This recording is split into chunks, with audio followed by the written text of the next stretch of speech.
Pagkat sa langit ang ito pansamantala naglalakbay dito hanggang humantong sa palasyo. Ako'y may bahay na di nasisira doon sa langit na walang hanggan. Wala nang hapis at laging sariwa sa piling ng Diyos na mayaman. So sa di pagpapakatagal, tayo ay dadako na sa mahalagang bagay na siyang pinaka-importante sa lahat, ang salita ng Diyos. Amen. Tumayo tayong lahat muli. Amen. And we'll be speaking about God's pattern for man's salvation. Ito ang proseso na ginawa ng Diyos para tayo iligtas mula sa tiyak na kapahamakan. So we'll be reading from the book of Genesis. Amen. Verse 1 to 5 and then another 2 verses. In the beginning, God created the heaven and the earth. So sa pasimula, nilikha ng Diyos. So meron munang creation. And then, the earth was without form and void, and darkness was upon the face of the deep. And the Spirit of God moved upon the face of the waters. And God said, "Let there be light." Amen. And there was light. And God saw the light, that it was good, and God divided the light from the darkness. And God called the day, or the light, day, and the darkness He called night. And the evening and the morning were the first day. 2 more verses in verse 11 in Genesis 2:2. And God said, "Let the earth bring forth grass, and the herb yielding seed, and the fruit tree yielding fruit after his kind, whose seed is in itself upon the earth." And it was so. And in Genesis 2:2, and on the seventh day God ended His work, which He had made, and He rested. Nagpahinga siya on the seventh day from all His work which He had made. May the Lord add a blessing for the reading of His word. Tayo po'y manalangin, mga kapatid. Let's commit our lives to Him. If you have problems, if you're going through trials, whatever burdens you have this morning, God knows all of those. And He's just waiting for you to call upon Him. For He said, "Ask, and you shall receive. Seek, and you shall find. Knock, and it shall be given unto you." Heavenly Father, Ama naming banal, muli kami nagtipon, Panginoon, para purihin ka, sambahin ka, bigyan ka ng kaluwalhatian, kaluguran. We want to praise your name, Lord, and give you glory for all the goodness and all the protection you've given us, Lord God, sa lahat ng iyong mga pag-iingat, kagalingan sa aming karamdaman, pinansyal na mga pagpapala, Panginoon. Higit sa lahat, ang kagalakan, the joy of our salvation, na kami, alam namin na ligtas na at may buhay na walang hanggan sa umagang ito. Lord, narito kami upang ihanda na lamang ang aming mga sarili, because we know one day you'll be coming back corporally, and we will have a change of body, and we'll go home to that place where you provided for us a mansion in heaven, so that where you are, there we will be also. Forgive us, Lord, of our sins and our iniquities. Lord, bilang tao kami nagkakamali, nagkukulang, nadadapa, Panginoon, nakakalimot sa iyo.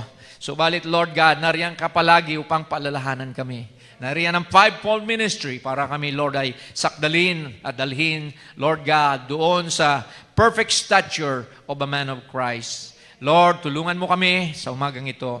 As we listen to your word, Lord, give us joy once again, peace, and a clear understanding of your plan for us, and how, Lord, you save us, how you redeem us from the works of the devil, Lord God, that now we are standing, Lord God, perfect because of the blood of Jesus, Lord.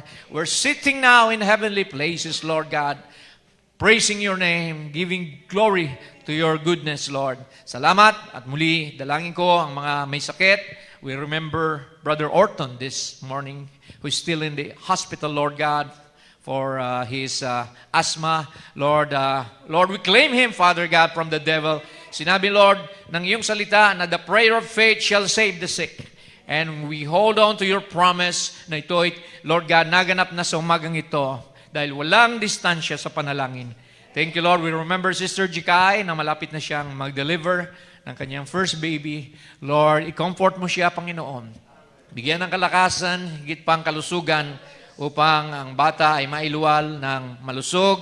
Lord God, at kaming lahat mapagpala na may karagdagan sa pamilya ng Lord God, ng Spoken Word Christian Assembly. Isang bata, Lord God, na nagmula sa iyo. Bless everyone also, Lord, the unspoken request na hindi namin narinig, maging si Sister Sarah sa Cavite, si Toots, Lord, na mangangaral doon. Lord, bless mo rin sila gaya sa amin. Salamat. All these things we commit for your glory. In Jesus' mighty name, amen and amen and amen. God bless you. You may be seated. Amen. Hallelujah. So, I want you to notice the creation of God. Amen. Alam natin na ang Panginoon may purpose sa lahat ng kanyang ginagawa. Amen. In everything, there's a purpose. In everything, there's a season and a time. So makikita natin dito mga kapatid sa next slide, nung pasimula, nilikha ng Diyos ang langit at lupa. So that's the first thing that God did is to create the heaven and the earth. But we know before the foundation of the world, may plano na ang Diyos na siya ay maging creator, maging redeemer, maging Savior, maging Father, maging King, maging Judge. So, all the plans have been finished before the foundation of the world. The blueprint has been in the mind of God, but ito nagpasimula ang implementation. Yung expression ng kanyang salita, when the Word, amen, came out from God, we know the Word was with God, and the Word was God, and the Word was made flesh, and that's Jesus Christ. Amen. And we know that the Bible says that by Him, for by Him were all things created. Si Jesus ang nag-create ng lahat ng bagay.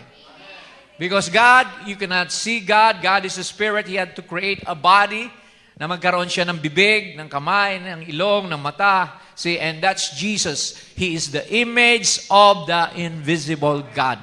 And the fullness of the Godhead dwelleth in Him bodily. Amen. So here, He started with, in the beginning, God Himself created the heaven and the earth. Gusto kong pansinin ninyo ang pito na proseso or pitong bahagi ng paglikha ng Diyos. Una, He created the earth and He created man. And then, sabi ng Biblia, amen, the Spirit of God moved upon the earth because it was dark, it was void. Bakit kaya dark? Bakit void? Why? Mamaya malalaman natin kung bakit.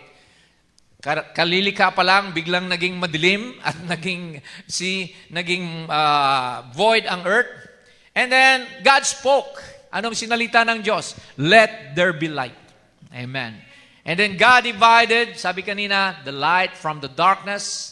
And then the fifth is God called the light day and called evening, or rather the darkness evening or night. And God is expecting fruits. So, hindi lang siya naglikha ng mundo, gusto niyang magkaroon ng bunga doon sa kanyang nilikha.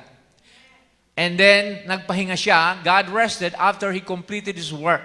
And He was happy na makita niya. Satisfied siya na makita niya ang nilikha niyang tao, nilikha niya mga hayop, mga halaman. So, but there's something in here that we want to look at. It's a type of us, the man. Ayan, mga kapatid. Umpisa natin dito sa Hebrews 11:3. Sabi rito, through faith, God had faith in His own word. Nung sinabi niya, let there be light, He knew there will be light. That's faith. Sabi ng Bible, through faith, we understand that the worlds were framed by the Word of God. So, ang frame pala ng earth na to ay sa pamamagitan ng salita ng Diyos na likha. See? Just like everything we're using, yung wood, yung metal, yung cement, these were all the frames that the world God, or that God used to frame the world. so that things which are seen were not made of things which do appear.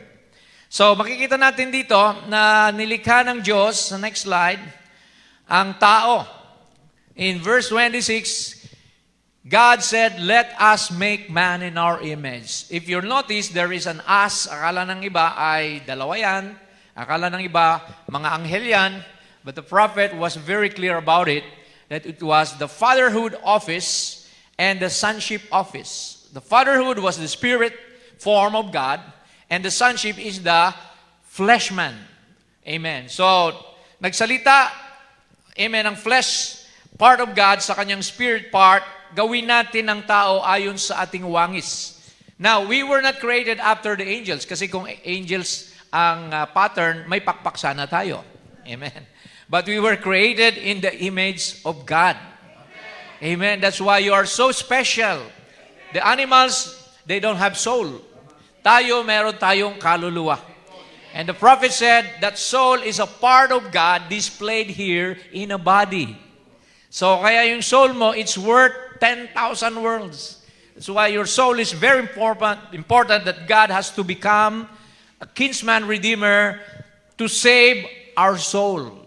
Because the soul that sinneth, it shall die. But the soul that will repent and turn away from their wicked ways and receive Jesus, repent and be baptized in His name, shall be forgiven. Amen. So, kaya makikita natin, God created man in His own image. Male and female created He them. So, sa isang katawan, nandun na si Eva. So, Eve was not separate from Adam. That's why, amen, the first original creation was not by sex. It was from the dust of the earth. So kaya yung original creation, sabi ng prophet, at tayo, pinanganak sa babae, ay puno ng kabagabagan at maiksi ang buhay, sabi ni Job. That's why Jesus said, we must be born again.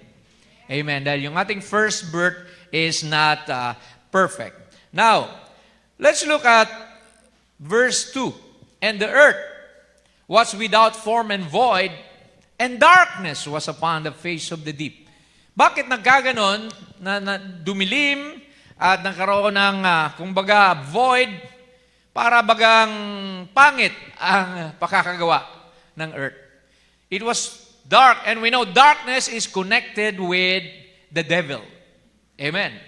So, ang nangyari, in the beginning, we know that God created the angels first to worship Him because the word God means an object of worship. Kung walang angels, He cannot portray or fulfill His role as God. So, alam natin, merong nagrebelde sa langit. Amen. There was an angel who rebelled against God, who was trying to be like God, and he was kicked out from heaven. And tinapon siya dito sa lupa. Kaya dumilim ang buong mundo. Okay, basahin natin mga kapatid ang sabi ng prophet dito. In the beginning, when this world was laying here void, there wasn't nothing but a big ball of water where the great ice glaciers, when it went from it there, it froze. So, para bagang punong-puno ng yelo ang buong mundo. It's a big solid thing. I believe that the sun and so forth was already in existence. There was fog and mist all over the earth, making it dark. Okay, why? As I've said a while ago, ito yung nangyari sa next slide. There was a war in heaven. And Satan, the devil, who was Lucifer in the beginning, was cast out. Okay, basahin natin ang sabi rito sa Revelation 12:7 and 9. There was war in heaven. Nagkaroon ng labanan sa langit, and Michael and his angels fought against the dragon. Sino yung dragon? Ang diablo, mga kapatid. Amen. Sino si Michael? He was Christ in a theophanic form and an angelic form. See, dahil alam natin, Christ is the Lord of hosts, and host means angels in heaven. See, and neither was their place found anymore in heaven. The great dragon, so look at the names of Satan. Dragon, the old serpent called the devil, and Satan. This which deceiveth the whole world, he was cast out into the earth. Ayan, napakalinaw. And his angels were cast out with him. Why? Because ito mga kapatid sa Ezekiel 28:14, 15, 20 to 13, sabi rito, Thou art the anointed. Thou art the anointed cherub that covered. Dati pala si Lucifer ay isang anghel na siyang tagapagtakip ng Panginoon habang sinasamba ang Diyos ng mga anghel, nandun siya sa harapan. He was the song leader, sabi ng prophet. Sabi rito, Thou was perfect in thy ways from the day that thou was created. Perfect siya. Till iniquity was found in thee. Nasumpungan sa iyo ang katampalasanan. Ano kaya ang katampalasanan na ito? Kaya sa verse 13, Thou was been in Eden in the garden of God. Tinapon siya sa hardin ng Eden. Now in Isaiah 14:12, sabi rito, How art thou fallen from heaven, Lucifer? So nandito ngayon ang diablo, mga kapatid. Bago pa ang tao nilikha, naitapon na siya rito. Sabi kasi niya sa kanyang puso, For thou hast said in thine heart, I will ascend into heaven. Ako'y aakyat din sa langit. I will exalt my throne above the stars of God. I will sit upon the mount of the congregation in the side of the north. I will ascend above the heights of the clouds. I will be like the Most High. Grabe ang ambisyon ni Lucifer.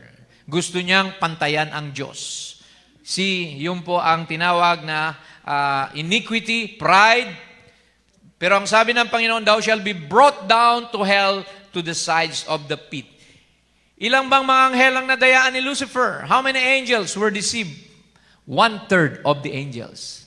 Sabi rito sa Revelation 12:3 and 4, There appeared another wonder in heaven. Behold, the red dragon. See? And his tail drew the third part of the stars of heaven and did cast them to the earth. So, biruin mo, may natira pang ilan? 2/3. Mas marami pa rin ang anghel ng Panginoon. Now, mababasa natin sa Job na si Satanas ay paikot-ikot dito sa mundo. Naghahanap ng masisila. Job 1:7, the Lord said unto Satan, Whence comest thou? Saan ka ba nanggaling? Then Satan answered the Lord and said, From going to and fro in the earth and from walking up and down in it. Ayan, malinaw mga kapatid, na si Satanas ay nandito pa rin, naghahanap siya ng mga tao na ilayo sila sa Diyos. Amen. Kaya sabi ni Pedro sa 1 Peter, Be sober, be vigilant, because your adversary, the devil, as a roaring lion, walketh about, seeking whom he may devour. So yan ay warning sa atin ng Panginoon, na ang diablo, alam natin, it's a spirit, and there are 3 kinds of devils. Yung mga physical devils, yung mga sakit-sakit, mga cancer, tumor, diabetes, lahat yan, mga tumutubong mga tumor sa katawan. See, you can cast them out. Sabi ni Jesus, in my name, you shall lay hands on the sick and they shall recover. Hallelujah. And then there are devils who will torture your mind. Mga diablo na nagpapahirap sa iyong kaisipan, sa iyong puso, sa iyong spirito na nagbibigay ng takot, fear, doubt, jealousy, envy, hatred. Mga diablo yan, mga kapatid. Kaya you should cast out all those kind of emotions and feelings because those are devils. And the third worst devils, sabi ng prophet, ay yung mga tumatayo sa pulpito ng mga diablo. Meron kaya nun? Yes, like the Pharisees and the Sadducees. They crucified the Lord. They called Him devil. Samantalang sila yung mga diablo, tinawag nila si Jesus na Beelzebub. Anong tawag ni Jesus sa kanya? Ye generation of vipers. Mga lahi kayo ng ulupong. Kaya makikita natin mga kapatid na ang Biblia nagsabi rin, mag-ingat kayo. Matthew 24:24. For there shall come false Christ and false prophets to deceive the very elect if it were possible. So sa umpisa pa lang, siya pala yung dahilan kung bakit dumilim ang mundo. Now, let's move on. Tayo bilang tao, amen, we are a type of those who fell from God's grace. Alam nyo tayo, sabi ng Biblia, ay napunta rin tayo sa kadiliman. Right? We were in darkness. See, when we fell in sin, sabi ng Bible, we were shapen in iniquity. And in sin did my mother conceive me. Pinapanganak ka pa lang, makasalanan ka na. Kaya kung paano kailangan ng earth ang liwanag, kailangan mo rin masikatan ng liwanag. Sinong liwanag? Jesus. Sabi niya, I am the light of the world. Hallelujah. He that believeth on me, sabi niya roon, ay hindi na mapapahama, kundi siya ay makakatanggap ng buhay na walang hanggan. Thank you, my brother. See, Romans 3:23, malinaw na sinasabi, lahat tayo ay nagkasala. Next slide, please. For all have sinned and come short of the glory of God. Tayo ay naging instrumento ng dyablo nung tayo ay mahulog sa kasalanan. See, we have a carnal nature. See, na kailangan mamatay. Kinanta natin kanina, Lord, let me die in our carnal nature. But inside of us, we have a seed of God na kailangan ma-quicken the Word of God para sumikat yung liwanag sa atin. See? At yan ang incorruptible seed na kailangan madiligan ng water of the Word at kailangan masikatan ng Son of God. Amen. Now, look at this in 1 John 1:8 and 10. If we say that we have no sin, we deceive ourselves and the truth is not in us. Kung sinasabi mo raw na wala kang kasalanan, mabait ako, kaya kong iligtas ang sarili ko, dinadaya mo ang iyong sarili. But if we confess our sin, ito ang maganda, kapag magsisisi ka sa iyong mga kasalanan, He is faithful and just to forgive us our sins and to cleanse us from all unrighteousness. So, kailangan nating isurrender ang ating sarili. Hindi mo kayang iligtas ang iyong sarili. No man can save his own fellow man. Only Jesus. Jesus is the way, the truth, and the life. No man can come to God the Father except by Him. So, we have to admit, kailangan aminin natin na tayo ay pinanganak na makasalanan, doon ka palang kayang patawarin ng Panginoon at makatanggap ng kaligtasan. Remember, Jesus said, I did not come for the righteous. I came for sinners. Para sila ay makapagsisi at makatanggap ng kaligtasan. If we say that we have not sinned, we make Him a liar. Ginagawa raw natin sinungaling ang Diyos. And His Word is not in us. Now, look at this. When man fell, nahulog ang tao nung siya ay ilagay sa laman. Remember, there are two creations of man. Genesis 1:26, we were created as spirit man, theophany. And then in Genesis 2, chapter 2, verse 7, and the Lord God formed man out of the dust of the earth, dahil walang magbungkal ng lupa, and breathed into his nostrils the breath of life, and man became a living soul. So doon tayo mga kapatid, nahulog nung nilagay tayo sa laman. The prophet said, we bypass our theophany. Anong ibig sabihin nun? Yung theophany natin, yung katawan nating makalangit, ay hindi natin kasama nung bumaba tayo rito. But Jesus came with His theophany. Because kapag kasama mo ang theophany mo, you will know all things. That's why Jesus never committed any sin. That's why pagdating ng rapture, sabi ng prophet, bababa ang theophany. The theophany will pick up your redeemed body and you will become a glorified body. Amen. Doon na tayo masasakdal. Amen. Amen. Doon na tayo mag-glorified, mga kapatid. So in short, sabi ng prophet, we bypass our theophany to be tempted by sin. Para ma-prove ka talaga kung ikaw ay anak ng Diyos o hindi. Amen. So, and the Bible said, the soul that sinneth, it shall die. So kaya ang soul natin nagkasala, kaya kailangang mamatay sa luma nitong pagkatao. Amen? Kailangan nating ma-born again. Amen. So tuloy natin mga kapatid. So, let's go back to the earth and the Spirit of God moved. Amen. Upon the face of the waters. Nung dumating ang Espiritu ng Diyos, dito sa mundo ay ano nangyari? Nagkaroon ng liwanag. By God Himself speaking, let there be light. Amen. So, ganun din sa ating buhay, mga kapatid.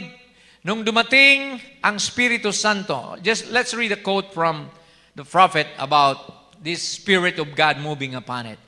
Sabi niya, the next is introduced is the Holy Spirit or the Logos, which went out of God, yet it was all of God, went out in a person.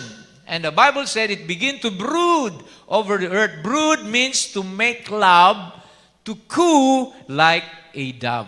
Ayan. Naintindihan mo ba natin, mga kapatid?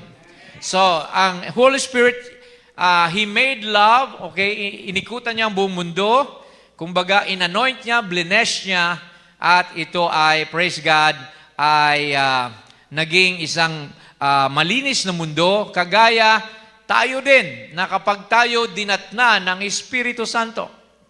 When the dove, the Spirit of God, like the dove, comes into our lives, next slide, sabi rito, tayo ay magkakaroon ng kapangyarihan bilang mga Kristiyano. Amen? It shall come to pass, Acts 2:17, that in the last days, God said, I will pour out my Spirit upon all flesh. So yung dove na yan, amen, next slide, sabi rito, ay magbibigay sa atin ng kapangyarihan. And ye shall receive power after the Holy Ghost is come upon you. So yung ginawa ni Lord sa earth, ay gagawin din niya sa individual person. Kaya nakikita natin ang pattern, mga kapatid. Kung hindi ka magpapatianod sa kalooban ng Diyos, mananatili ang buhay mo sa kadiliman. Amen.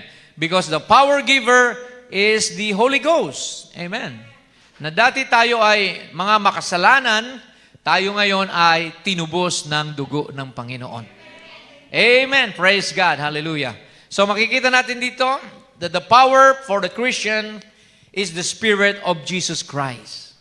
Galatians 4:6, and because you are sons, God has sent forth the Spirit of His Son into your hearts, crying, Abba, Father. Binigyan tayo ng karapatan ng Diyos. Nasabi ng Bible, sa lahat ng mananampalataya, He gave the power to become sons and daughters of God. Are you a believer this morning?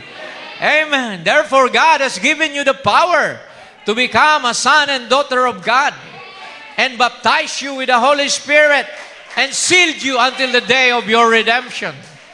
Amen. Napaka-importante, mga kapatid, ang Holy Spirit sa ating lahat. Amen. So, pang-apat, mga kapatid, tingnan natin ang next slide. God spoke. Hindi lamang siya, amen, umikot bilang Espiritu Santo, but God said, let there be light. Magkaroon ng liwanag sa mundong ito. Amen. And the prophet said, God said, let there be light, and the darkness faded away, and there was a cloudless sky. Nagkaroon ng isang langit na walang ulap, wala paap. And ganun din sa atin, mga kapatid. Tingnan nyo sa 2 Corinthians 4:6. For God commanded the light to shine out of darkness. This is an individual revelation na sabi niya, and had shine in our hearts.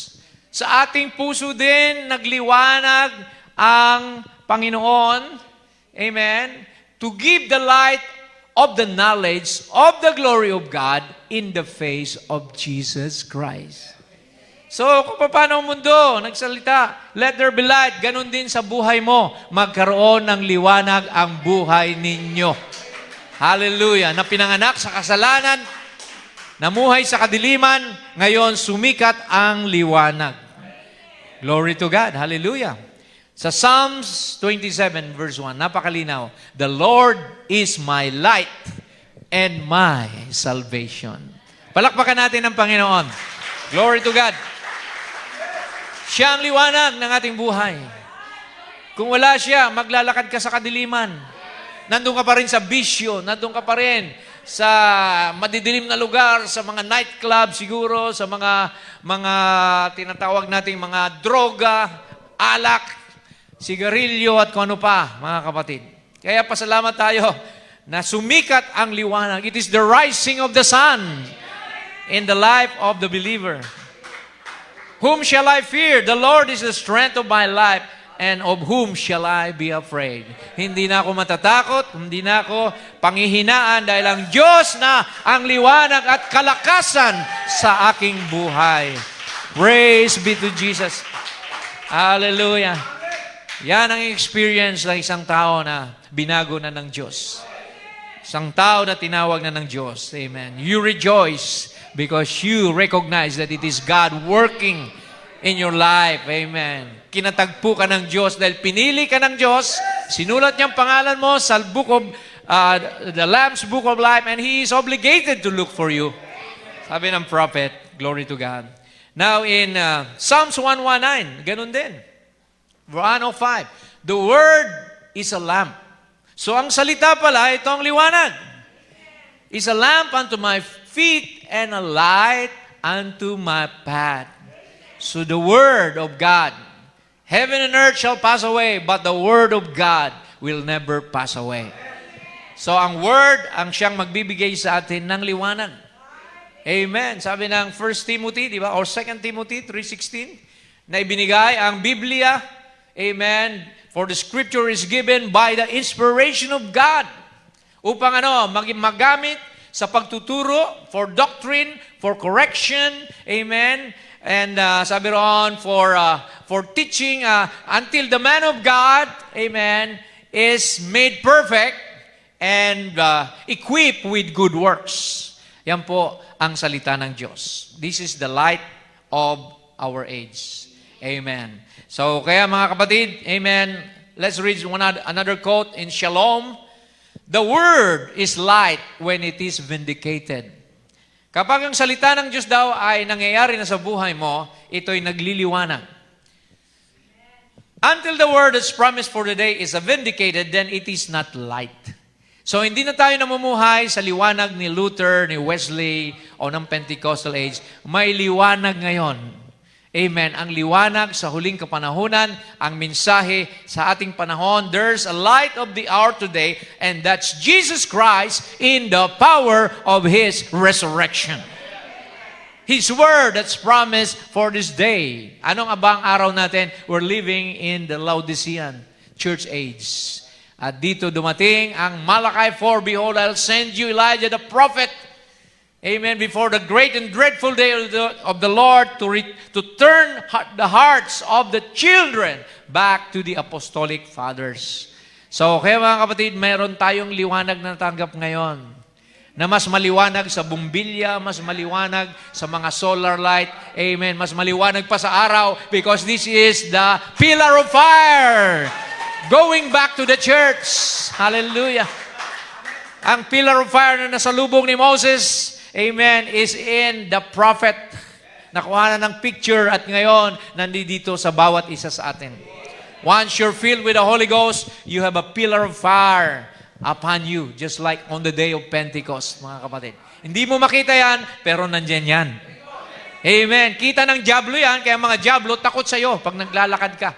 Nanginginig sila because you have the anointing, you have the power and authority. Jesus said, in my name you shall cast out devil. Hallelujah!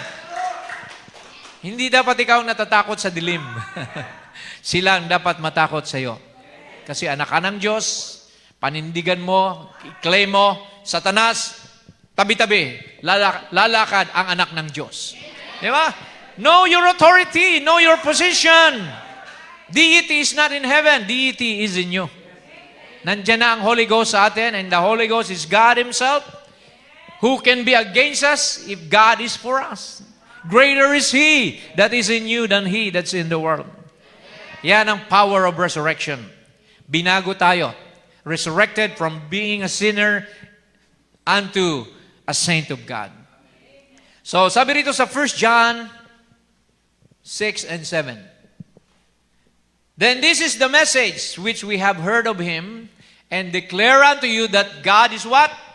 God is light. And in Him is no darkness at all. Sa Diyos daw ay walang kadiliman. Kaya kapag sinasabi mong ikaw ay nasa liwanag, pero ang buhay mo ay kadiliman pa rin, sabi rito ay kasinungalingan yon. If we say that we have fellowship with Him and walk in darkness, we lie and do not have the truth.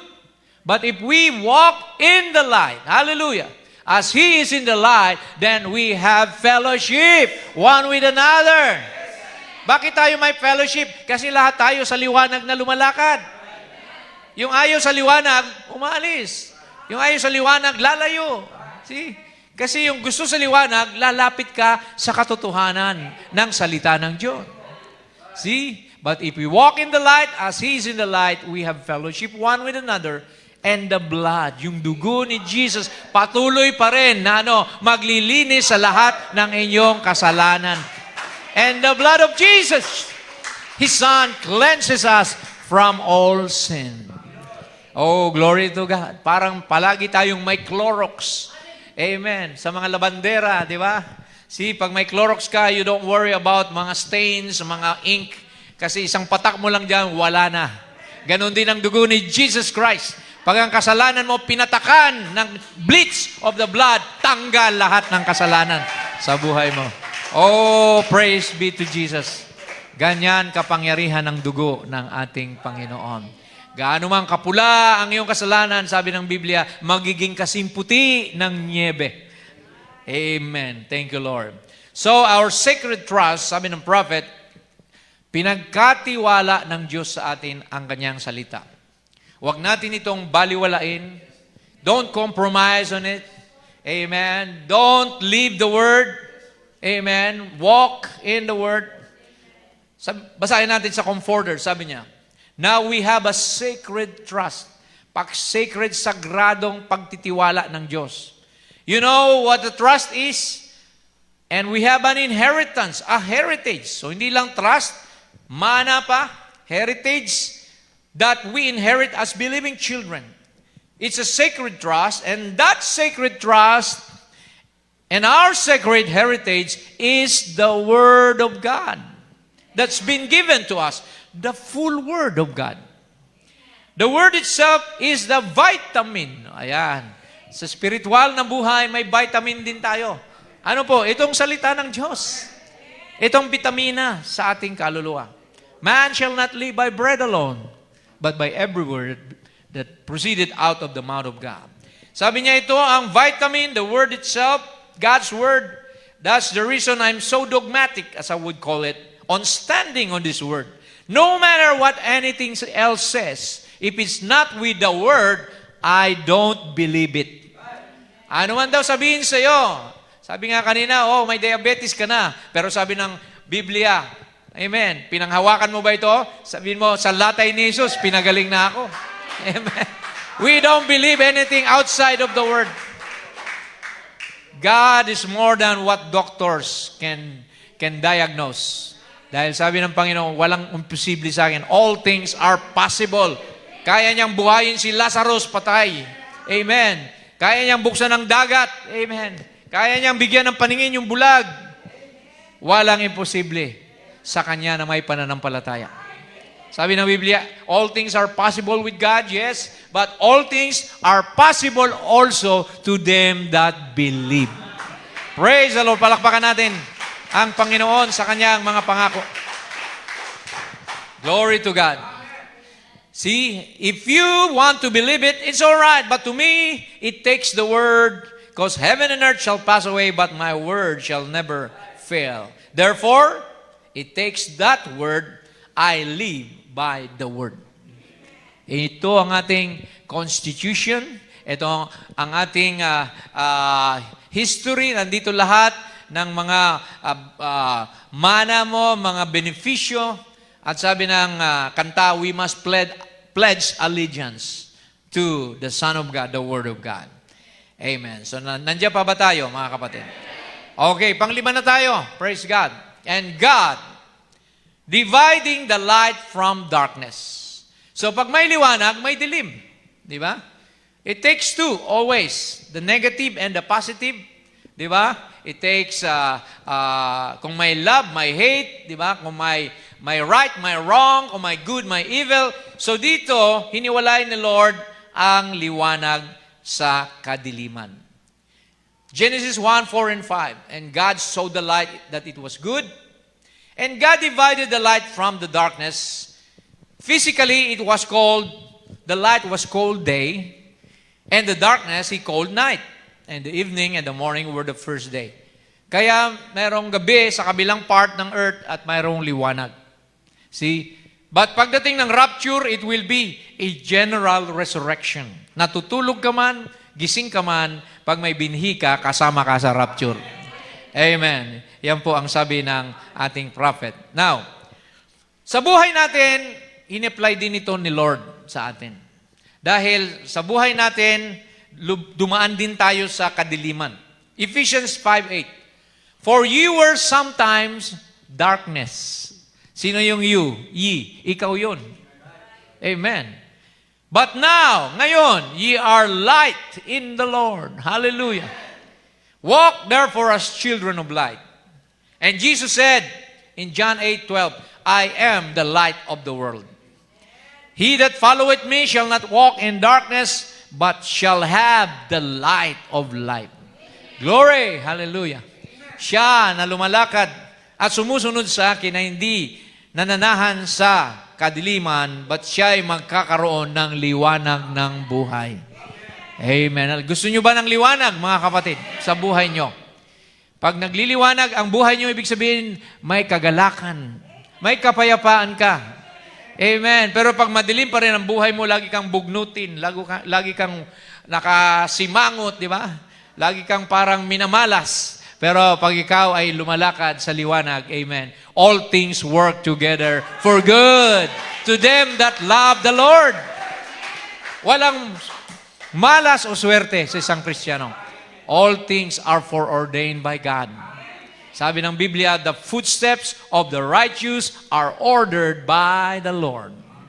Siya ang nag-aayos ng ating mga lakad, ilalayo ka niya sa mga bitag ng dyablo, ilalayo ka niya sa tiyak na kapahamakan, sasamahan ka niya. I will never leave you nor forsake you until the end of the world. Hallelujah! I will provide all your need according to my riches in glory. Ayan ang pangako ni Lord. Kaya walang kalugian ang pagiging Kristiyano. Lahat ng benepisyo ng Diyos nakaakibat sa iyo. Hallelujah. Thank you, Lord. Now, in a Christian life, God is separating us from darkness. 2 Corinthians 6:14-18, sabi rito, huwag kayong makipamatok sa mga hindi mananampalataya. Be ye not unequally yoked together with unbelievers, for what fellowship hath righteousness with unrighteousness? Or what communion hath light with darkness? And what concord hath Christ with Belial? Or what part hath he that believeth with an infidel? So wag daw tayo makisama sa mga gawang masasama. Yes, we have to love the sinner, but we must not partake in their sins. Diba? Kung dati kang lasenggo, ngayon, nagbago ka na at nayaya ka uli ng tagay-tagay doon sa barangay nyo. Sabi ron, huwag ka nang lumakad, makipamatok sa kanila. Humiwalay ka, separate yourself from darkness. Amen. Kung ikaw ay dating lasenggo, sugarol, babaero, ikaw man ay dating manggugoyo, ano pa mang mga gawain ng masama, layuan na natin dito. Amen. Sapagkat wala tayong pakikisa sa kanila. Dahil sabi rito, for ye are the temple of the living God. And what agreement had the temple of God with idols? And God said, I will dwell in them and walk in them and will be their God and they shall be my people. So layo tayo sa mga bagay na marumi.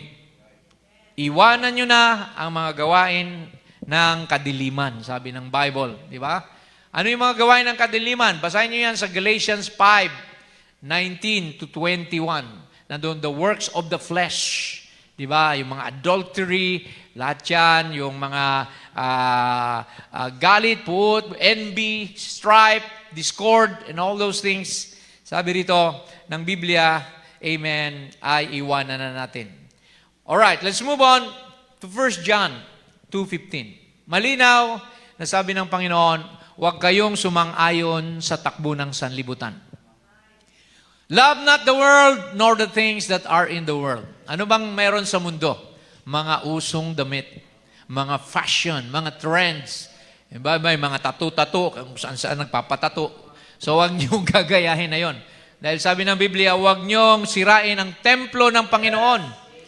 Do not desecrate, and the temple is your body. Di ba? So ano pang uso? Mga kulay ng buhok, di ba? Mga make-up, kung ano-ano pa, at mga piercings, and so on and so forth. Huwag kayong gumaya dyan, sabi ng Bible.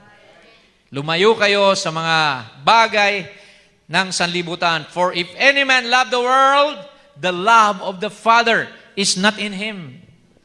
For all that is in the world, the lust of the flesh, ayan, yung mga pita ng laman, and the lust of the eyes, and the pride, mga kayabangan sa buhay of life is not of the Father, but is of the world. And the world passeth away, and the lust thereof, but he that doeth the will of God abideth forever. Hallelujah! Glory to God. Mananatili ka hanggang kailan? Hanggang magpakailan pa man.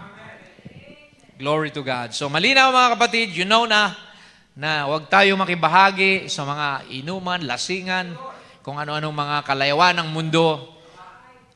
Tapos na tayo dyan. Isinuka na natin yan mga kapatid. Sabi ng Bible, mamuhay kayo na may kabanalan. Be ye therefore perfect, even as your heavenly Father is perfect. Be ye holy, for your God is holy. Amen. Magpakabanal na tayo mga kapatid. Amen. For without holiness, no man shall see the Lord. So kaya sabi ng prophet dito, humimalay tayo. Let me read the quote. God calls every man to separation, not one exception. Every man that comes to Christ must separate himself from the things of the world. To have faith in God, you cannot walk around where people are and be in people and associate with people that's in the wrong thing and expect to have faith. So hindi ka raw pwedeng pagpalain kung ang kasama mo ay mga unbeliever. Kaya nga hindi pwede ang Kristiyano mag-asawa ng unbeliever. Di ba? Kailangan believer din ang mga pangasawa nyo. Para pareho kayo naglilingkod. Hindi kayo naghahatakan. Yung isa sa worldly things, yung isa sa Panginoon. Masalimuot ang buhay kapag ang asawa mo ay hindi mananampalataya. Kaya sabi rito, you cannot get around where Thomases, ano ba ang Thomases? Mga doubters. Is at, and all of his children, where they say, oh, the days of miracles is past, or there's no such thing as that. So, huwag tayo makiayon sa mga hindi naniniwala sa Bible. Makipag-fellowship tayo doon sa kapareho nating mga believers. Amen. Dahil doon tayo lalago, mga kapatid. Amen. Be ye not unequally yoked, sabi ng ating apostol na si Pablo. Amen. Tuloy natin. Another quotation here. From the time, the prophet said, God never did bless Abraham till he fully obeyed. Ano raw po? Hindi niya puspusang pinagpala si Abraham hanggat hindi siya sumusunod ng buong buo. Kaya kung haphazard lang ang pagsunod mo, atras abante ka, minsan nasa church ka, minsan wala, hindi ka mafu-fully blessed ng Panginoon. He took his father, and the old man was a hair in the soup. Excuse that expression, sabi ng prophet. But he was always wrong. And then he got Lot. And he finally went down there. After Lot separated himself, God said to Abraham, rise and walk through the land. I'll give it all to you. It's all yours. See? Listen, he never fully blessed him till Abraham fully obeyed. And you, bottom line, sa'yo naman, and you'll never be able to get anything from God and have favor with God, my brothers and sisters, wherever you are, until we fully obey the Word of God. So hindi dapat 50% lang ang paglilingkod. Kailangan 100%. Amen. Walang part-time Christians, mga kapatid. Kasi yung Diablo, full-time yan. You cannot defeat. a full-time devil by being a part-time Christian. Amen. So, kailangan natin dito ay buong buo ang pagsuko sa Panginoon, ang paglilingkod. Amen. Ibigay na natin ang lahat sa Kanya. Lord, wala akong magagawa kung wala ka sa aking buhay. Pangunahan mo, ako hindi ko kayang buhay nito. So, amen. So, you have to submit everything to God. You will only make yourself miserable by just half-heartedly approaching it. So, kaya kung maglilingkod ka man lang, ibigay mo na lahat. Amen. Huwag na yung, Lord, huwag mo muna pakialaman ito yung bisyo ko na ito. Hindi pwede. Kailangan, lahat isuko mo. See, everything, lahat ng pintuan sa tahanan mo, papasukin mo siya. Di ba sabi ng Bible, He is knocking. Kumakatok siya at sino mang magbukas ng kanilang pintuan, papasok akong kasama niya. Hahapo akong kasama niya. See? Sa buhay natin maraming pintuan, di ba? Sa natural house, mayroong kitchen. Mayroong pintuan sa dining room. Oh, yes. Mayroong sa living room, may pintuan sa kwarto mo, di ba? So baka hanggang sala lang si Lord. O hanggang magbukas ng rep diyan, Lord. Di ba? Kailangan lahat welcome siya. Amen. Pati sa kwarto mo. Amen. Wala ka nang dapat itago kay Lord. Lord, sinusuko ko na lahat sa iyo. 'Di ba? Yung iba nagtatago pa ng mga serbesa, mga ano 'yan, mga cards, mga ginagamit sa mga pusoy, sa tong-it, 'di ba? So, tapon mo na yan, mga malalaswang magazine, itapon mo na lahat yan, hindi ka mabe-bless ni Lord. Hanggat ginagawa mo ang isang bagay na kadiliman sa buhay mo, you can never expect God to fully bless you. It's a lesson, it's teaching for us na dapat nating sundin. Okay, pang-anim na tayo. When God divided the light from the darkness, He wants some fruits as well. Amen. Sabi niya rito sa Genesis 1:11-12, and God said, "Let earth bring forth grass, and the herb yielding seed, and the fruit tree yielding fruit after his kind, whose seed is in itself upon the earth." And it was so. And the earth brought forth grass, and herb yielding seed, and after his kind, and tree yielding fruit, whose seed was in itself after his kind. So, ang paglilingkod sa Panginoon pala, mga kapatid, as a type of the earth, kailangan mamunga tayo. Amen. Ano po bang bunga ng isang Kristiyano? Ito, sa Galatians 5:22-23. But the fruit of the Spirit is love. Do you have love this morning? Do you love the Lord this morning? Do you love your neighbor as you love yourself? Do you love your enemy? Jesus said, love your enemy. Even, amen, and pray for them that persecute you. So, kailangan mangyari yun, mga kapatid, para ma-perfect tayo. Matuto tayo magpatawad. And there, you will have joy. Amen. Dapat nakangiti ka sa umagang ito. Amen. Masaya ka dahil, may buhay na walang hanggan ka. Amen. Masaya ka dapat. Pinili ka ng Diyos. You were chosen before the foundation of the world. You were called. You were predestinated. Amen. Binigyan tayo ng special part in God's kingdom. Nasabi niya, amen, ang mga magtatagumpay ay pagkakalooban kong umupo katabi ko sa aking trono. Wow, praise the Lord. Uupo tayo sa trono ni Jesus. Kung ikaw ay magtatagumpay. Amen. Ang magtiis kasi hanggang wakas ay siya lang ang maliligtas. Kailangan magtiis ka. Ikaw man ay kutyain, persecute ka man, pagsabihin ka man ng masasamang pananalita, okay lang yon. All that will live godly in Christ Jesus shall suffer persecution. Sinabi na ng Bible yan. Amen. So kailangan may joy ka. In the midst of trials, you must possess joy. Na Lord, alam ko Lord, pinagdadaanan ko lang ang problemang ito. Hindi ko tatambayan ito. Dadaan lang ako.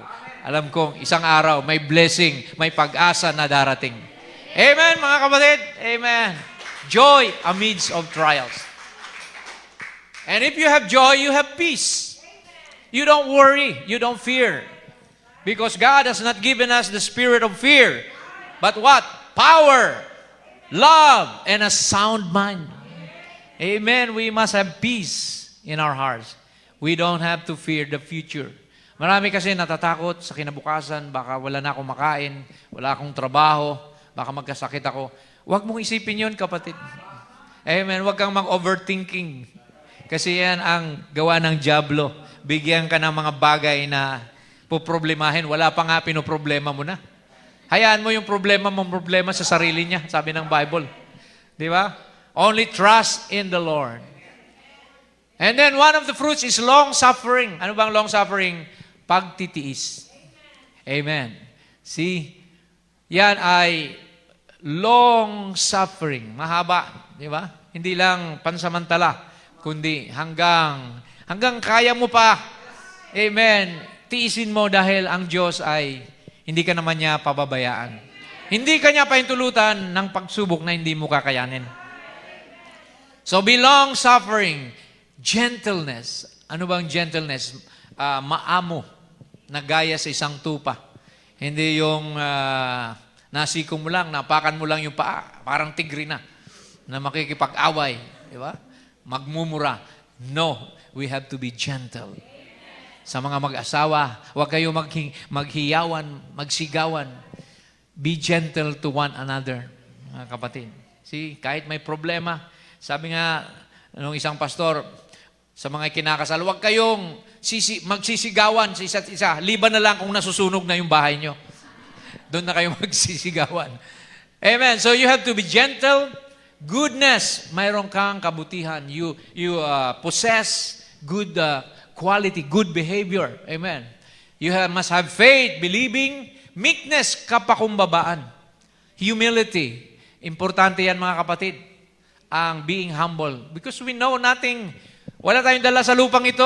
We came here naked. We will leave without anything.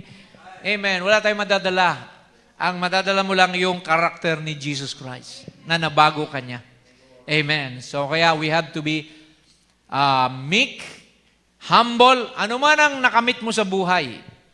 Yumaman ka man, ikaw man ay maging popular, wag nawang lalaki ang ulo mo. Dahil ang Panginoon, He loves, sabi niya, the humble. Amen. But He hates the proud. Amen. The way up is down.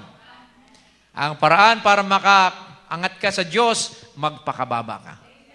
And then finally, it says temperance. Pagtitimpi. Ayan. See, pagtitimpi, kung ikaw ay may galit, may puot, amen, how to control your temper when hatred, when bad words are spoken unto you. So, kuhaan ka lang, cool ka lang. Diba? Yun ang dapat sa isang Kristiyano. Ipaubaya mo kay Lord. Amen? Sabi nga ni Lord, sampalin ka sa kaliwa. Di ba? Anong gagawin mo? Kahit kanan, pasampal mo pa. Oh. Sino nagsabi niya? Si Jesus. Di ba? Kaya ba natin yon? Kakayanin. Kasi Kristiyano tayo. We have to live the life of Christ. Amen. Okay. So ito yung stature of a perfect man na binanggit kanina. Na kailangan makita ang bunga na ito sa ating buhay. Add to your faith, virtue. Add to your virtue, knowledge. Add to your knowledge, temperance. Add to your temperance, patience and godliness, brotherly kindness, and then charity, which is divine love. Mababasa yan sa 2 Peter chapter 1. If these things be in you and abound, they make you that ye shall neither be barren nor unfruitful in the knowledge of the Lord Jesus Christ. Yan pala, mga kapatid, ang ebidensya na ikaw ay tunay na Kristiyano kapag ang mga bagay na yan nakikita sa buhay mo. Marami kasi sa ngayon ay maraming alam sa Biblia, maraming alam sa mensahe, pero walang love. Diba?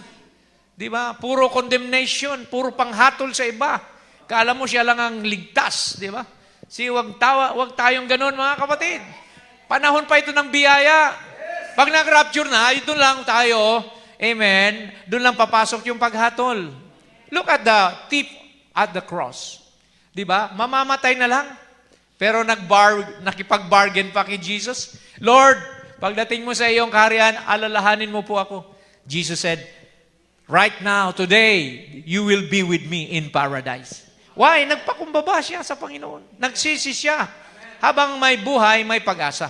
Huwag nating hatulan ng ibang tao na wala na itong kaligtasan, impyerno na ito, mga serpent seed to, mga foolish virgin to. Huwag tayong gano'n, mga kapatid. We cannot say that.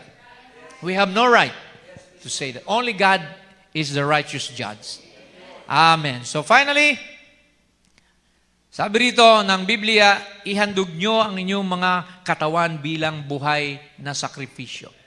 Paul said, I beseech you therefore, brethren, by the mercies of God, that you present your bodies a living sacrifice, holy and acceptable unto God, which is your reasonable service.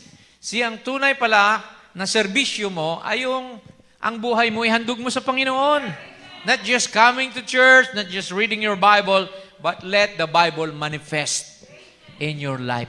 And let your life be a living sacrifice sa Panginoon. Pag sinabing sacrifice, kaya mong sundin ang Panginoon kung anong inuutos niya. Amen, you follow. Where He leads me, I will follow.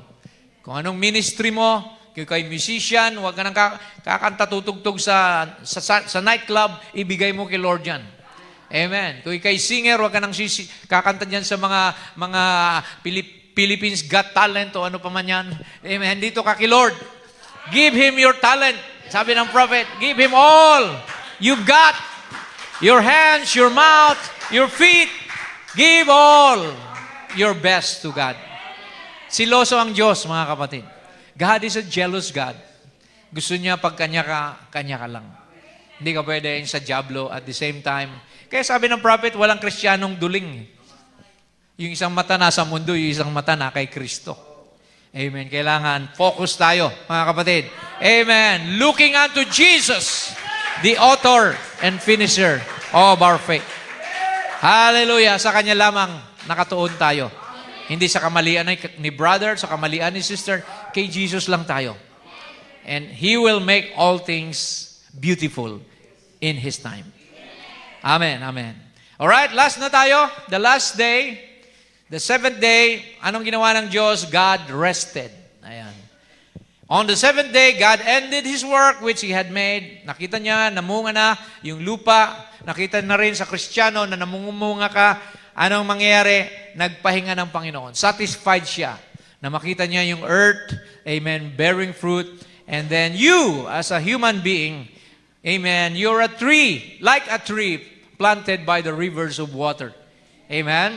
Nagpahinga ang Diyos. So kung ang Diyos nagpahinga, meron din tayong pahinga. Do you believe that? Saan po mababasa, Pastor? Ito yan, sa Hebrews 4, 8, and 10. There remaineth therefore a rest to the people of God. Kapag nagpahinga ka, ibig sabihin, iniwanan mo ng mga kasalanan sa mundo. Namamahinga ka na kay Kristo. For he that is entered into his rest, he also has ceased from his own works, as God did from his. Ayan. Ikaw ay natapos na sa mga makasanlibutang mong bagay na gawain, at ikaw ay at rest na kay Jesus. Sabi ni Jesus, come unto me and I will give you what? Rest. Amen. The prophet said, there is your rest. Amen. Next slide. That is your Sabbath. So ang Sabbath natin, hindi araw, it is not a day or a year, but eternity of being filled and blessed in the Holy Spirit. Hallelujah! Ang Sabbath sa Kristiyano ay being filled with the Holy Spirit. You receive the rest to your soul. Being born again. It is you ceasing and God doing. It is God in you willing and doing His own good pleasure. Si Lord na ang nagtatrabaho sa buhay mo. Hindi na ikaw ang nasusunod, siya na. That's real, true Christianity. We don't live for ourselves. Paul said, it is not I that liveth, it is Christ that liveth in me. And the life that I live by the faith of the Son of God who died for me and gave His life for my sins. Amen. So, Matthew 11:28, come unto me, Jesus said, all you that labor and are heavy laden, and I will give you rest. The rest giver is the Lord. Kapag na kay Jesus ka, you don't worry, you don't fear. Hindi ka namang problema kasi alam mo, God will supply. God will answer. Nagtiwala ka sa Panginoon, alam nga naman, biguin ka ni Lord. Yung mga anak mo, di ba? Yung mga anak mo, nagtitiwala sa inyo, sila ay pakakainin nyo, pag-aaralin nyo. Di ba? Pag nangako ka sa anak mo, anak, pag naka 99 ka sa general average mo, pakakainin kita sa McDonald's, o hindi lang McDonald's, gusto mo, sa kumpa, sa Jerry's Grill. Oh, di ba? Okay. Ngayon, nung nakasunod yung anak mo, naka 99, di ba? Daddy, naka 99 ako. Ikaw bilang tatay, mahihiya ka naman na hindi mo ibigay yung pinangako mo. Kailangan may palabra de honor ka. O sige anak, kahit wala akong pera, mangungutang ako para mapakain lang kita dahil nangako ako. Di ba? Praise the Lord. Amen. Palabra de honor. Ganon din ang Diyos natin. Anong sabi sa John 15:7? If my word abide in you, and you abide in me, you can ask what you will, and it shall be done unto you. Kung ang salita ko nananahan sa inyo at kayo nananahan sa akin, humiling ka kahit ano. Ipagkakaloob ko ito sa iyo. Hindi sinungaling ang Diyos, mga kapatid. Tutuparin niya yon kapag lumalakad ka sa Kanyang salita. Amen, amen, amen.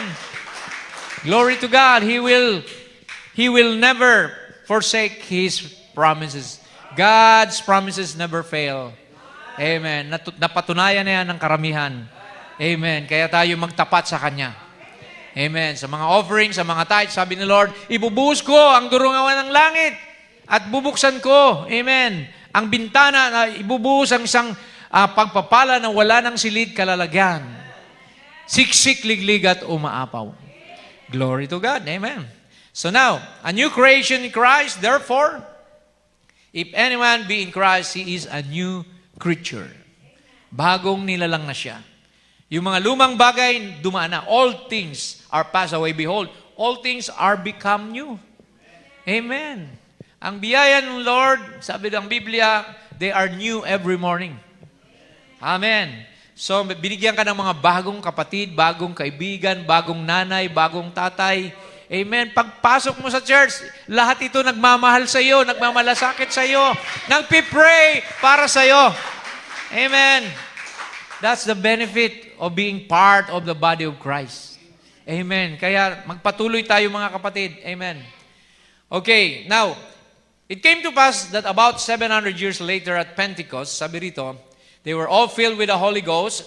And the prophet said, this is the true Sabbath that was promised. When they were filled with the Holy Ghost, they ceased from their worldly works, their worldly doings, their evil ways, and the Holy Ghost took charge of their lives, and they entered into rest. So pag ikaw pala ay tumanggap sa Panginoon, sa pamamagitan ng bautismo sa tubig, pag nabautismohan ka, sabi ng Biblia, repent and be baptized in the name of Jesus Christ for the remission of sin. Matatanggal lahat ng kasalanan mo, and then you will receive the gift of the Holy Ghost, and then when the Holy Ghost comes upon you, you entered into your rest. Amen. Ito ay kapahinga na ng Kristiyano. Glory to God. Now, sabi niya rito, the same thing that takes to make up the new birth. Ito palang bagong kapanganakan, water, blood, and spirit, justification by faith, believing on the Lord Jesus Christ, cleansing up, sanctification through the blood, then baptism of the Holy Spirit. 3 stages that put you in the holiest of holies. That constitutes the man who is separated, amen, from God and hid away in Christ. Glory to God. Ayan. So kaya bilang pagtatapos, makikita natin dito, God creating, God moving, God speaking, God dividing, and God expecting fruits, and now God resting. Amen. And you resting as well. Alam niyo ba, ang dulo nitong lahat ay bagong langit at lupa. Ayan. Dito tayo magtatapos. Sabi ni John sa Revelation 21, and I saw a new heaven and a new earth, for the first heaven and the first earth were passed away, and there was no more sea. And I, John, saw the holy city, the new Jerusalem, coming down from God out of heaven, prepared as a bride adorned for her husband. And I heard a great voice out of heaven saying, Behold, the tabernacle of God is with men. This is the eternal new city coming down. He will dwell with them, and God himself shall be with them, and shall be his people. And he shall be their God, and God shall wipe away all tears from their eyes. There shall be no more death, no more sorrow, no more crying, no more pain, for the former things are passed away. Glory to God. Gusto nyo ba ang makarating sa bagong langit at lupa? Hallelujah. Amen. That's the promise of Jesus. Next slide, yan ang bababa rito sa lupa mula sa langit. Amen. At dyan tayo maninirahan. Amen. Sa New Jerusalem. The pure gold city, mga kapatid, kung saan, amen, ang apat na 12 pintuan nakapangalan sa 12 tribo at ang 12 poste nakapangalan sa 12 apostol. Amen. Praise God. At yan po, makikita natin next slide, dyan tayo mananahan. After this earth is changed, amen, tayo ay kasama ni Jesus na maghahari. Ang 144,000 Jews, mga eunuch sila, mga attendants to the bride. So yan po ang four square city na tinatawag sa Bible of pure gold. Finally, this is the description of the pure gold city. Sabi rito sa 18, verse 18, and the building of the wall was jasper, and the city was pure gold, like unto clear glass. And the 12 gates were 12 pearls. Every several gate was 1 pearl, and the street of the city was pure gold. Yung kalsada lang, purong ginto na, as it was transparent glass. And I saw no temple therein, for the Lord God Almighty and the Lamb are the temple of it. Hallelujah. And the city had no need of the sun. Wala nang araw na kailangan pa. Neither of the moon to shine in it, for the glory of God did lighten it, and the Lamb is the light thereof. Hallelujah. Yung pillar of fire, si Jesus, siya na ang liwanag natin doon, mga kapatid. Kaya ano pang inintay natin, magpakatotoo na tayo. Nakahanda na lahat. Ito, magko-close tayo sa quotation. Sabi ni Prophet, nakalahanda na lahat. This is the last warning. There will not be another. The throne room has been set up. The 12 foundation had been laid. The streets of gold have been paved. The gates of gigantic pearls are raised and hinged like a pyramid. She stands so fair and glorious. Hallelujah. The heavenly beings who have prepared her watch breathlessly, for she glistens and shines with a glory that is unearthly. Every facet of her beauty tells a story of amazing grace and Jesus' love. She is a city prepared for a prepared people. She awaits only for her inhabitants. Nintay na tayo ron. Kinanta nila kanina, ako'y may bahay na di nasisira. Doon sa langit na walang hanggan. Amen. And soon, she will throng her streets with joy. Yes, it is the last call. Last call na ito, mga kapatid, sa atin. Magpakatino na tayo. The Spirit will not speak in another age. The ages are over. From Ephesus, Smyrna, Pergamos, Thyatira, Sardis, Philadelphia, Laodicea. Amen. The ages are over. At ang sabi niya rito, closing, but thank God. Next slide. At this moment, the age is not over. Nandito pa tayo. Yet he is still crying. Sumisigaw pa rin siya. His cry is not only in the spiritual ears of men by His Spirit, but once again, a prophet is in the land. May pinadalang propeta. Once more, God will reveal the truth as He did to Paul. In the days of the seventh messenger, in the days of the Laodicean age, its messenger will reveal the mysteries of God as revealed to Paul. He will speak out, and those who receive that prophet in his own name will receive the beneficent effect of that prophet's ministry. And they that hear him will be blessed and become part of the bride of the last day who are mentioned in Revelation 22:17. The bride, the Spirit, and the bride say, come. So tayo ang bride ni Jesus Christ na naghihintay sa Kanya. Sabi ng Bible, let us rejoice and be glad and give Him honor, for the marriage of the Lamb is come, and His wife hath made herself ready. Are you ready, mga kapatid? Dumating man sa gabing ito ang Panginoon, handa ka na ba? Iwanan lahat. Amen. We have to be ready anytime. Lahat ng bagay, temporary lang. We will leave all things behind and we'll go to that pure gold city that God is preparing. A mansion in heaven for you and me. Kaya mga kapatid, huwag nating iset ang ating puso sa mga makalupang bagay, kundi iset natin ang ating puso sa mga makalangit na bagay. God bless you. Amen. Tumayo tayo. Hallelujah. Let's all stand as we call on our musicians. Glory to God. Amen. Jesus is waiting for you and me. Naghihintay na lang ang ating Panginoon sa kanyang bride. At sabi niya, soon I will soon come quickly and my reward is with me. He will come, amen, in a twinkling of an eye, sabi ng Bible, with a shout, with a voice, with a trump of God, amen. The Lord shall come down from heaven, and the dead in Christ shall rise first, and we which are alive and remain shall be caught up together with them in the clouds to meet the Lord in the air. Comfort one another with His words. Amen. Do you love Him this morning, mga kapatid? Hallelujah. Awitan natin siya, mga kapatid, na awitin na nagsabing, when the roll is cold. Amen. Amen. Amen. When the trumpet of the Lord shall sound and time shall be no more. Amen. Ang trompeta ng Panginoon ay tutunog at lahat ng nakahanda uuwi na sa piling niya. Amen.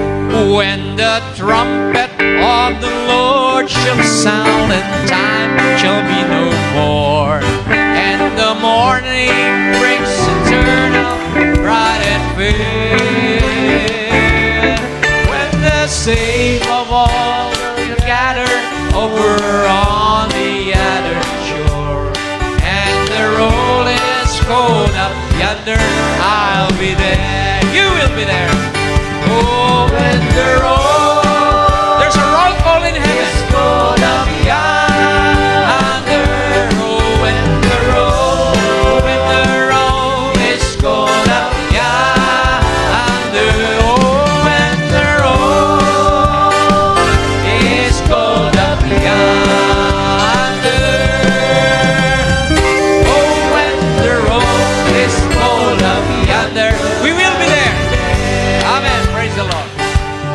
On that bright and cloudless morning, when the day in Christ shall rise. Hallelujah. And the glory of His resurrection share. Oh, and His chosen ones shall gather over all the other shore. And the roll is cold up yonder. I'll be there. Everybody sing now. Oh, when the roll, yes, when the roll is cold up yonder. Oh, when the roll, your name will be called. Cold up yonder. He wrote your name up there. It's going to be a roll call. Be prepared. Be worthy. Oh, when the roll is cold up yonder, I'll be there. Let's labor. Let us labor for the Master from the dawn till paglikuran natin ang Panginoon. Let us talk